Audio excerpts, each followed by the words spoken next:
LG may have failed to deliver a punch in the smartphone market, but it still rules supreme as far as the TV market is concerned.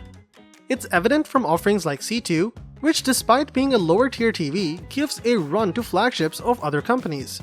There is a lot that I want to say about the C2, but let me start by telling you it's a truly impressive 4K TV that offers impeccable picture quality and arguably the best-in-class gaming performance.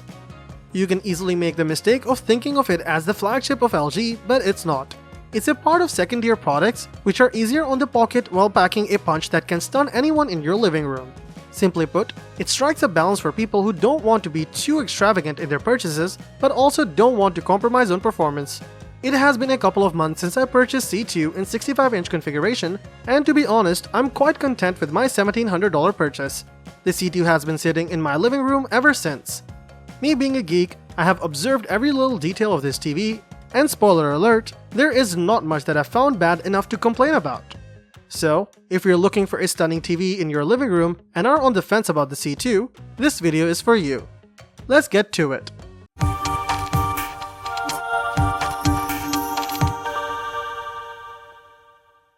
A bit of basics. A few people will know that the C2 has come to replace its predecessor C1, which was a brilliant TV if you don't know that already.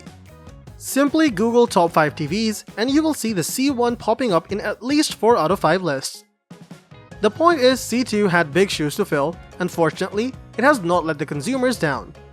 LG has taken all the good of C1 and improved it to deliver even better performance with C2. The design of the LG C1 was probably the most appreciated feature. It offered an edge-to-edge glass panel, a 10.2mm bezel bordering the picture, an elegant pedestal stand that sat low on the paste surface. With the C2, LG has not changed much except that the bezels are thinner now, and the 42-inch model comes with sharp-looking feet instead of a pedestal stand. The C1 was also the go-to TV for gamers, mainly because of the impressive app-packed WebOS 6.0 smart TV platform. It was powered by LG's Gen 4 AI-enhanced processor to deliver slick upscaling and punchy contrast. Besides Samsung's HDR10+, all the major HDR formats were supported. However, the Gen 5 in the C2 takes things to a whole new level with the new Dolby Vision IQ and Precision Detail format. It is an advanced version of Dolby Vision IQ that is designed to adjust the light levels of all parts of the picture to boost sharpness, contrast, and detail. The operating system in the C2 is WebOS 22, which apart from its name, is not much different from the WebOS 6.0. You should expect subtle improvements in personalization and NFC Magic Tap that is used to project mobile devices to the LG TV. You also get a new Always Ready feature that doubles the TV as a massive digital frame. It allows you to display photos and art when the TV is not being used. LG has also incorporated a dark room mode to reduce glare while TV is used in low light. How does LG C2 perform? I would not go into the design details of the C2 because I mean, just look at the TV. Is there anything you don't like? Thin bezels? Check. Sleek design? Check. Excellent screen to body ratio? Double check. Before going into details of performance, it's important to mention that LG's C2 comes in 6 different configurations, including 42, 48, 55, 65, 77, and 83 inches.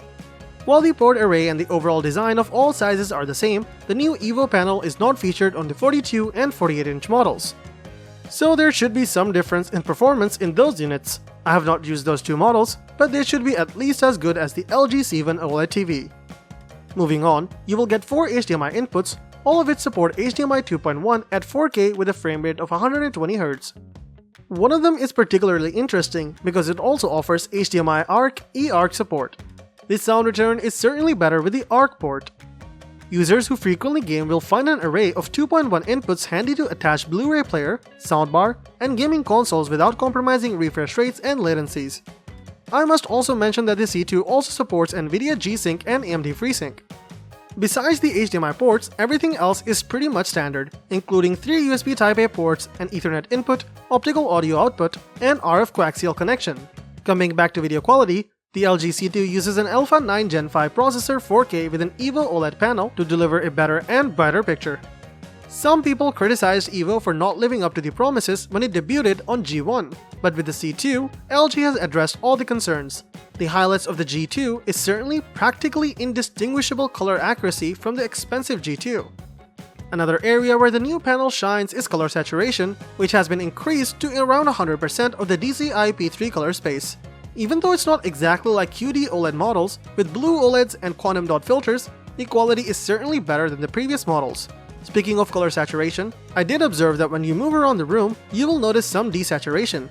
However, if the living room is laid out so that the TV is directly in front of everyone, you should not experience any of it. In addition to colors, the footage looks quite detailed and close to reality, thanks to the Gen 5 processor. As per LG, it's designed to offer object enhancement and dynamic tone mapping, enhancing detail and contrast to look more real. While the out-of-the-box standard picture setting looks fantastic, there are some settings designed to suit different types of content. For example, the 4K Dolby Vision looks incredible with content with an extra-large picture like The Legend of the Ten Rings. It fills the action on the entire screen and offers a more immersive experience than standard settings. Several modes including cinema mode within the Dolby Vision makes the picture look warmer. The skin tones look more natural and the fast movements in the footage seem smooth. However, if you watch the same content in vivid mode, you will notice the action is a little janky and the fast-paced scenes will cause motion sickness. The C2 OLED performs exceptionally well during dark scenes. You will notice every little detail of the characters in movies and TV series. It must also be mentioned that cinema mode within Dolby Vision is slightly brighter than standard mode, so it will help in living rooms with a lot of natural light. Similarly, content like Spider-Man 2 on Netflix look better in LG's Filmmaker mode, which offers a natural image closer to the director's vision.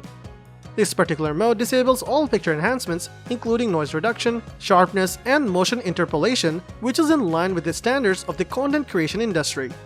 However, there are some downsides to using this mode, and probably the most important of them is the lack of a true motion feature. It increases sharpness and smoothness and reduces judder during fast-paced scenes.